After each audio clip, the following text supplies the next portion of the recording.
Conjunctive adverb এটা ঠিক কী জিনিস, কিভাবে এর ব্যবহার হয়, কিভাবে আমরা নানদালেস, নেভারদালেস, কনসিকুয়েন্টলি ইত্যাদির ব্যবহার করতে পারি, এই সমস্ত বিষয় নিয়ে আলোচনা করার জন্যই আজকের এই ভিডিওটাকে অবশ্যই প্রথম থেকে শেষ পর্যন্ত মন দিয়ে দেখো, তাহলে এমন একটা বিশেষ কনস্ট্রাকশন তোমরা বুঝতে পারবে যার মাধ্যমে লম্বা লম্বা সেন্টেন্সেস বানাতে তোমরা কিন্তু অনেক সহজেই পারবে। ওকে, তো এসো আজকের কনসেপ্টে চলে আসি, যেখানে আমি এই কনসেপ্টটা এই কনজাংটিভ অ্যাডভার্ব নিয়ে আলোচনা করছি। তো দেখো, এখানে কনজাংটিভ অ্যাডভার্ব কথাটার মধ্যে যে টার্ম দুটো আমরা পাচ্ছি, একটা হচ্ছে কনজাংটিভ আর একটা হলো অ্যাডভার্ব। অ্যাডভার্ব অর্থাৎ এমন কিছু বিশেষ ধরনের শব্দ যারা অ্যাকচুয়ালি অ্যাডভার্ব এবং তারা অনেক ক্ষেত্রে হতে পারে হয়তো একটা ফ্রেজ, মানে অনেকগুলো 2-3টে শব্দ মিলিত হয়ে অ্যাডভার্ব হিসাবে ব্যবহার হচ্ছে। এইবার এই যে বিশেষ ধরনের অ্যাডভার্বগুলো তারা যখন সেন্টেন্সের দুটো অংশকে জুড়তে সাহায্য করে, দুটো ইন্ডিপেন্ডেন্ট ক্লজকে জুড়তে সাহায্য করে, অর্থাৎ যারা নিজের দিক থেকে সম্পূর্ণ স্বাধীনভাবে বলতে পারি, সেই দুটো স্বাধীন যে ক্লজ এদেরকে জুড়তে সাহায্য করে, সেটাই হলো কনজাংটিভ অ্যাডভার্ব। এই কনজাংটিভ অ্যাডভার্ব কিভাবে কাজ করে সেন্টেন্সের মধ্যে, কোন অর্থ অনুযায়ী এর কেমন ব্যবহার হয়, সেটাই এবার তোমরা বুঝে নাও। দেখো, এখানে সিম্পল কিছু লাইনস আছে, তার মধ্যে দিয়ে বিষয়টাকে আমরা দেখব। কি বলা হয়েছে প্রথম লাইনটা লক্ষ্য করো। আবহাওয়া ভয়ানক ছিল, তথাপি তারা বনভোজনে যাওয়ার সিদ্ধান্ত নিল। দুটো কনসেপ্ট এখানে, একটা হলো গিয়ে আবহাওয়া ভয়ানক ছিল, আরেকটা দিকে বলা হয়েছে তারা বনভোজনে যাওয়ার সিদ্ধান্ত নিল। এবার এই যে দুটো অংশ, এই দুটো অংশকে যুক্ত করছে কে না তথাপি এই শব্দটা। এবং কনস্ট্রাকশনটাও লক্ষ্য করো, যে বিশেষ ধরনের কনস্ট্রাকশন আমি বাংলায় লিখেছি সেটাই ইংলিশে আমি করব। এখানে দেখতে পাচ্ছি আমরা যে কনস্ট্রাকশন অনুযায়ী প্রথমে আছে সেমিকোলনটা, তারপরে কমা, তারপরে আরেকটা অংশ। দুটো যেহেতু ডিফারেন্ট মানে বলতে পারো ইন্ডিপেন্ডেন্ট ক্লজ, সেই দুটো ক্লজকে যুক্ত যখন করছে তখন সেক্ষেত্রে প্রথমে সেমিকোলন দিয়ে তারপরে ওই যে অ্যাডভার্বটা সেটা লেখার পরে কমা দিয়ে পরের ক্লজটাকে লিখতে হবে। এবার এখানে আমরা এই যে অ্যাডভার্বটা ব্যবহার করব তথাপি অর্থে, সেটা কোন শব্দটা হবে? তথাপি সেন্সে আমরা ইউজ করতে পারি নেভারদালেস। ওকে, নেভারদালেস। তাহলে লাইনটা কেমন হয় দেখে নাও। তো আবহাওয়া ভয়ানক ছিল, লেখা যাক দ্য ওয়েদার ছিল, ওয়াজ, ভয়ানক মানে হলো terrible, right? The weather was terrible, তারপরে কি করব? সেমিকোলন দেব। এবার লিখবো তথাপি মানে নেভারদালেস দিলাম, তথাপি তারপর কমা দাও। তারা বনভোজনে যাওয়ার সিদ্ধান্ত নিল, তো দে শেষে আসবো, লেখা আছে সিদ্ধান্ত নিল, তো ডিসাইড করলো, দে ডিসাইডেড, সিদ্ধান্ত নিল কি না বনভোজনে যাওয়ার, they decided to go for a picnic হলো। The weather was terrible, nevertheless they decided to go for a picnic. দুটো অপোজিট ম্যাটারকে কানেক্ট করার জন্য আমরা নেভারদালেস ব্যবহার করতে পারি। অপোজিট ইন দ্য সেন্স, যেটা প্রথমে বলা হয়েছে সেটার সঙ্গে পরের অংশটা যেন একই ফ্লোতে যায় না, একটা বিপরীত বিষয় হয়ে গেল। যখন ওয়েদার খারাপ তাহলে তাদের তো যাওয়া না উচিত ছিল, কিন্তু সেখানে তারা ডিসাইড করছে না পিকনিকে যাবে, তাহলে অপোজিট ম্যাটার হয়ে গেল। এরকম সেন্সে নেভারদালেস আসে। ওকে, তথাপি অর্থ নেভারদালেস।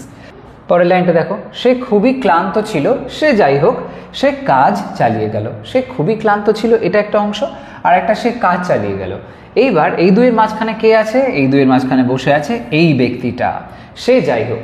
এই যে যাই হোক বা সে যাই হোক, এই সেন্সে আমরা ইউজ করতে পারি হাউএভার, সেটা অ্যাপ্লাই করে লাইনটা লিখবো। লেখা যাক, সে খুবই ক্লান্ত ছিল, প্রথমে লিখবো সেটা, তো সে সেন্সে এখানে শি দিলাম, শি ওয়াজ ভেরি টায়ার্ড, সে খুবই ক্লান্ত ছিল, সেমিকোলন দাও। এবার যাই হোক বা সে যাই হোক, এই সেন্সে হাউএভার সে কাজ চালিয়ে গেল, শি কন্টিনিউড, চালিয়ে গেল, simple past tense, she continued, কাজ চালিয়ে যাওয়া, তার মানে শি কন্টিনিউড ওয়ার্কিং হলো, শি কন্টিনিউড ওয়ার্কিং। তাহলে এখানে সেন্সটা কি আসছে দেখতে পাচ্ছি আমরা, এখানেও কিন্তু একটা যেন অপোজিট সেন্স আসছে। সে যখন ক্লান্ত তাহলে তার তো কাজ না চালানো উচিত ছিল, তাও সে কাজ চালিয়ে যাচ্ছে। এই সেন্সে যাই হোক অর্থে এক্সট্রা একটা পার্ট জোড়া হচ্ছে যেহেতু হাউএভার আমরা ব্যবহার করতে পারি। Okay, she was very tired however she continued working. তবে এখানে আরেকটা কথা বলে রাখি, যদি এখানে সেই যাই হোক না হয়ে যদি বাংলায় বলতাম তথাপি, তাহলেও কিন্তু এখানে চলে যেত ব্যাপারটা।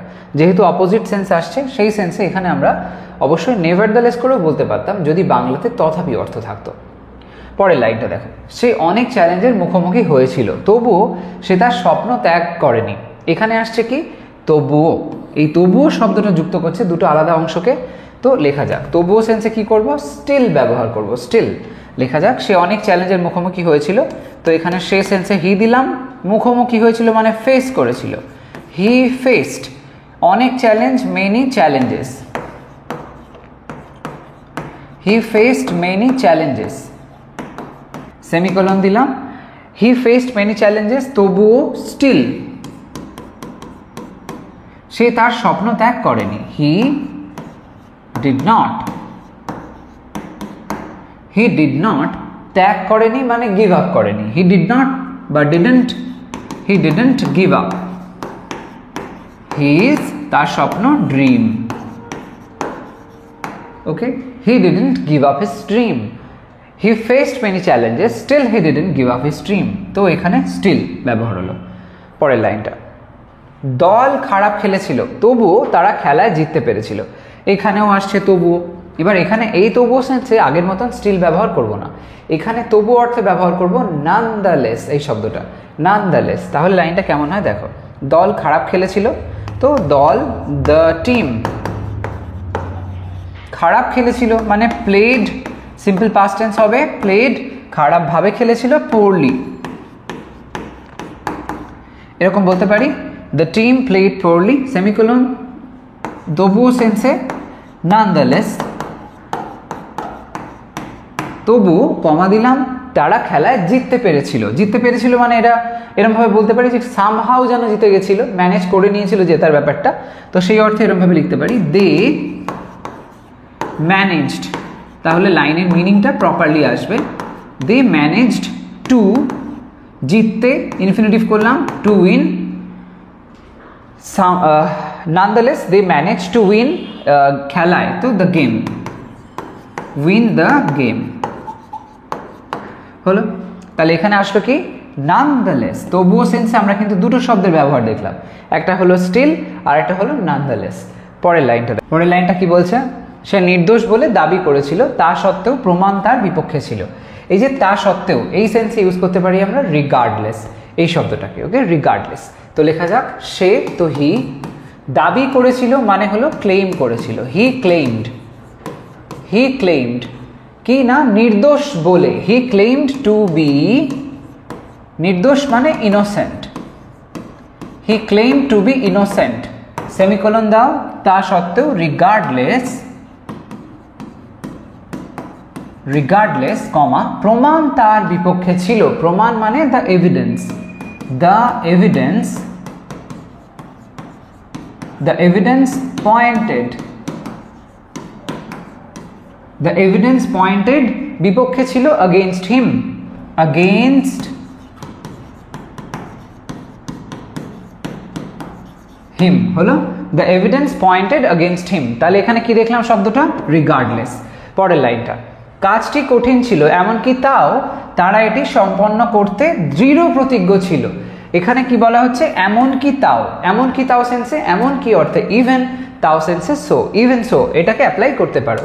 লেখা যাক, কাজটি কঠিন ছিল, the work,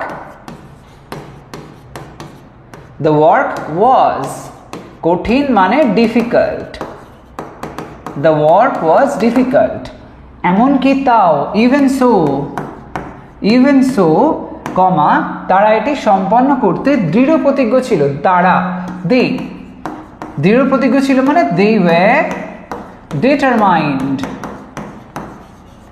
they were determined, তারা দৃঢ় প্রতিজ্ঞ ছিল, কি জন্য না সম্পন্ন করতে, টু কমপ্লিট, এটা হয়ে গেল ইনফিনিটিভ, টু কমপ্লিট সম্পন্ন করতে, কোনটা না এটা, ইট, টু কমপ্লিট ইট।